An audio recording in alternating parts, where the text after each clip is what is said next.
What's up guys, Everything Apple Pro here, and iOS 10 is here. A lot of people are going to be faced with the question, should you update or not? Is it worth it? What's new? What's different? Is it faster? With this video, I want to answer all of those questions in a little review of iOS 10, Apple's latest operating system. To begin with, the lock screen receives a huge overhaul. So not only do you unlock it differently now, there's no more slide to unlock, you can raise to wake. There's just a completely reimagined lock screen in iOS 10. With iOS 10, Apple has placed a lot more information within your reach on the lock screen. If you slide over, you can now access the widgets view. No longer do you need to go in a notification center to see this. This is available on the lock screen and on your home screen. So here you can see all of your widgets, which of course you can customize, and they're all overhauled for iOS 10. So definitely a great upgrade for the lock screen. And Control Center. Control Center has received a very handsome upgrade and a lot of new functionality as well. So you'll now get 3 pages, one for your basic controls, the second for music controls, and the third you'll only see if you have HomeKit devices. Here you can go ahead and control all of those without needing to go into a separate app. Really cool. And 3D Touch is now supported in Control Center. So on some controls, you can 3D Touch on them and get more fine precision. So in this case, on the main page, if I 3D Touch on the flashlight icon, it gives me separate controls for varying brightness. Really cool. And the entire bottom row does support 3D Touch. So otherwise you have your regular controls that have just received a facelift, and the now playing page is a very handsome update. Looks good. You have your album art in there and can control all of your music from it. So great upgrade to Control Center. And this is a very big one. The animations have changed in iOS 10. When you slide up on Control Center, you no longer get the bounce that you do in the Notification Center. Apple has rethought these very small things. When launching applications, the animation is different. If you actually close the application before opening it, it will do that. It feels fast because of that. The folders have a different animation. You'll find animation differences everywhere in the Springboard, which make it feel brand new. Unfortunately, if you don't have a 6S, you're not getting the full iOS 10 experience. Apple unfairly treats the 6S with royalty here, as all of the exclusive features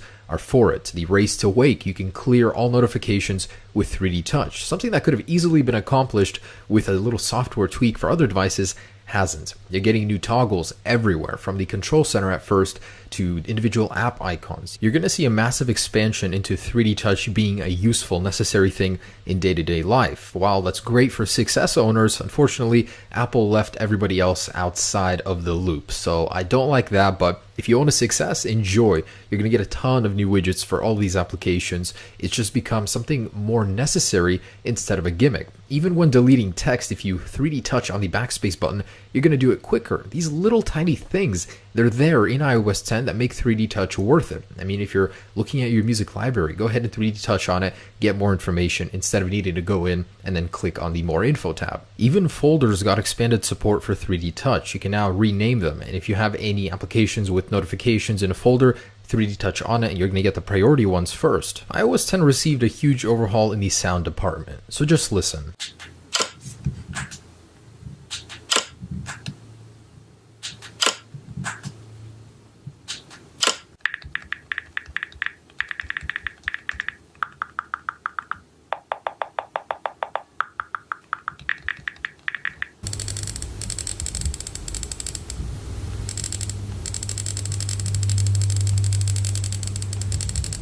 And one could argue that the focus on emojis in iOS 10 is unnecessarily big. There is a huge change in the look of all emojis. So they've received more depth, they look a little bit more 3D-like, more shadow to them, and a bunch of new emojis. So focus on removing dangerous objects like a real gun and replacing them with a water pistol, new family-oriented emojis, and a bunch of sports-related ones as well, mostly with women inside of them. So taking a closer look at which emojis are actually different, there's this chart which will show you the different look of all of the emojis, and then there are new ones as well. So the new ones, as you can see right here, a lot of sport-oriented ones, some new males as well, and just one new emoticon. But that wasn't enough love for emojis, so Apple made them 3 times bigger in iMessage when typing up to 3 at one time, and included a new feature that would replace all words with emojis that matched up with a certain type of emoji. So for example, you can click on it and then click on a relevant emoji and just replace the word with an emoji. So the next area Apple put a lot of effort into is iMessage. They wanted to make it more fun, easier to use, more like social media, I guess. You can now draw and send animated drawings to your friends directly from within the app using a built-in feature. There's an image selector where you can go ahead and find funny images just by search, or GIFs or GIFs.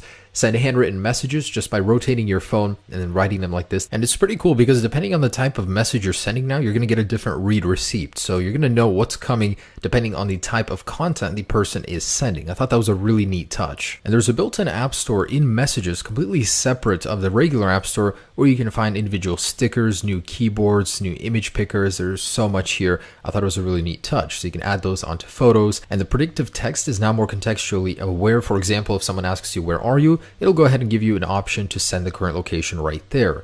You'll also get a new image picker from in here. Just take a photo and drag it up when you're ready to send. Quick reply is smarter now as well. So instead of just sending one message, if you choose to quick reply to someone, you can go ahead and hold an entire conversation in the thread right here with scrolling. So it's like a light version of Messages without needing to open it up. There's a bunch of new effects you can send with your messages. So if you want to send a loud effect, a slam effect, you can't do that. There's even a cool, neat one called Invisible Ink. So when someone gets a message, you can slide it away and reveal the text. Even send backgrounds with your messages if you want to for different occasions. There's a happy birthday one, a laser one, pretty cool. Photos has received a huge overhaul. It's now much smarter. So it does have facial recognition and scene recognition. So now you can ask Siri, "Hey Siri, bring up that time with the cows," and it'll bring up all photos with a cow or with a certain person. You get the idea. Photos is much, much smarter. And there's also a new button in Photos on the bottom left. It's called Memories. So what Memories is for is it'll assemble certain events, certain times into one chunk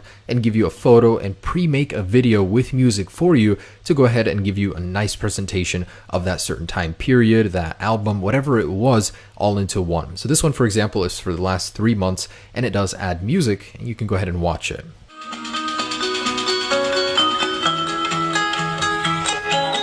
A very welcome update to Maps. It's now much friendlier, cleaner, more bubbly, and it has more dark mode elements implemented into it. It's also a lot easier to use and navigate. All of the controls are on the bottom of the maps, so you can use it with one hand, which you shouldn't while driving, but certainly gets easier. You can also see the weather of certain areas you zoom into. There's more information for points of interest, easier to find those. I thought it was a really nice update. Favorite thing about it is that it starts to pan and zoom when you're driving, so it's more like a TomTom GPS rather than just a static map. As someone who has pride in his music library, keeping it organized, clean, I gotta say the new music app in iOS 10 is very nice. It's very clean, easy to use. The only thing I don't like about it is that the controls are so big, especially if you have a smaller SE or 5S and you're using the new music application, it gets very crowded. But other than that, it's nice. It's very easy to use for sure. I like that there's album art now in the control center, and the on-screen controls from your lock screen are very nice and easy to use as well. So the design is nice. The navigation is still a little bit clunky. I had a hard time figuring things out, going in and out, but you can customize on the front page what you see here, which I thought was nice. So customize your music experience, how it looks, and I like that there's such bright thumbnails everywhere. Very well implemented with 3D touch, a lot of controls everywhere. It just takes a little minute to figure everything out. So take 5 minutes, understand it, and you guys will get it. With iOS 10, Apple opened up the API of Siri with third-party developers. That means you're going to be able to do things like ask Siri to pick you up in a Lyft or Uber ride right now. There's a lot more you can do thanks to that third-party support, and depending on the app, of course, you're going to be able to do different things, and that's definitely a huge plus for Siri. And rejoice, you can finally delete system stock applications. This is the #1 reason to update to iOS 10. Not really, but they're not actually deleted. You just temporarily hide them until you go back into the App Store and download them because they're always preloaded. So what else? Little tidbits of iOS 10. Apple will now notify you with the 6S when there's moisture in the Lightning connector port. They enabled a sensor that was previously disabled.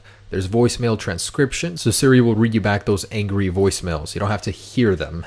But anyways, guys, that's pretty much it. For the most part, those are the biggest things about iOS 10. Here's the thing, there are so many small things, I'm not able to cover them all in one video. I did cover them in separate videos, which I'll link at the end of this video, but if you're looking to find every little detail, that's not what this video is for. This video was just to showcase the biggest ones. Now, the last point I wanted to touch on was performance. How does this make your device perform? So in early beta test comparisons, to the iOS 9 current firmware, the change was pretty good. It was very minor, if at all, difference. I mean, it was slower to start up, but most of us aren't going to be turning our devices on and off all the time, so that shouldn't really make a difference. But as a whole, iOS 10 does not degrade the performance on newer devices. On the 5 and 5S, you will notice a small difference, but in stability-wise, it makes up for it. It's a very, very stable release. To get a more specific answer of whether or not iOS 10 is faster or slower, make sure to watch the speed comparison test. I'll be releasing a full comparison on all devices between iOS 9 current firmware and the latest iOS 10 release. So stay tuned for that.